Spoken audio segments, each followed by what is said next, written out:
The thatch roofs were also extended to encompass the space in front of each shelter unit. This not only provided the families with an additional space, but also served as a kitchenette. Earlier, the women were cooking inside the units, which led to their tiny living space being filled with smoke and fumes. This caused severe health problems and also posed a fire hazard. The new kitchen extensions were fitted with smokeless chulhas, a cooking apparatus that OFFA had introduced in the refugee camps. After they've built these outdoor kitchen extensions and given us these smokeless chulhas, the smoke and fumes go up through this pipe, so it's much better. As thatch is easily flammable, once the new thatch roofs and kitchen extensions were finished, fire buckets filled with sand were hung outside the houses as a precautionary measure. We couldn't be utopian in providing water there when there has been a scarcity of water. So we decided that it was simpler to provide buckets with sand. The second component of the intervention was to protect the shelters from flooding. As they were mostly built in low-lying areas, the shelters were built at ground level, and some shelters had no flooring at all. The terrible rains and floods that hit Tamil Nadu in the months of October and November 2005 brought more misery and discomfort to the victims. The house gets flooded when it rains. The water from outside flows in.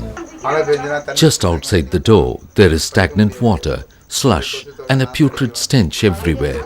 Mosquitoes and waterborne diseases are spreading.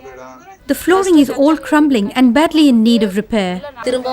Volunteers from OFFA assess the situation and they are raising, repairing and cementing the floors and building a raised platform like a foyer in front of the house using bricks, sand and cement. They are building it together with our villagers. They've given us these shelves. They're very useful to organize our things. Earlier we used to stack our belongings on the floor. Now our houses don't get flooded and the new flooring is clean and dry and we are able to sleep peacefully and live comfortably. It's starting to feel like a home. Next, the issue of privacy and security had to be addressed. The tar sheets which constituted the walls and doors had endured the scorching sun and terrible rains and were in shambles, torn and dilapidated with large gaping holes. These doors are all torn up. We can't even leave the house because we can't lock the door. Our OFFA volunteers have gone to each and every house and taken measurements of the doorway. Now we are making the doors to those specifications in the OFFA regional office in Nagapattinam. The doors will be painted with the name of the house owner and they will be fitted into the shelters and the broken tar sheets will be replaced. Earlier, it was impossible to manage with little children and anybody passing by could look into the house through the holes in the tar sheet. There was no privacy and I felt very insecure. Now they've put new tar sheets and new doors. We proposed that we could create a program of actually painting the entire shelters. So the shelters were painted in white with community participation. They've painted our houses and made it really feel like a home. My heart felt thanks to them. Having brought about the metamorphosis from a shelter to a home, the next criteria was to concentrate on the specific needs of the women.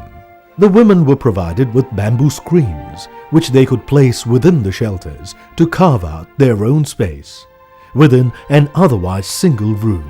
These screens could be rolled up or let down as the need arose. We who are refugees have lived in temporary shelters for years and in our experience, it is our women that faced many hardships as they had needs which are usually overlooked. We have paid extra attention to mainstreaming women throughout the whole intervention. The latrines and bathing places with the solar lighting have been put in place for security, and then we have also provided some bamboo screens for privacy. The OFFA volunteers gave us these screens which are a godsend. They give us some privacy. Now we can change our clothes or sleep behind them. Another basic need that had to be addressed was sanitation facilities. Latrines and bathrooms were provided, keeping the women in mind, as most of the bathrooms and latrines provided in the shelters were broken and unusable. Solar lights were provided for lighting them so that the women felt secure in using them at night.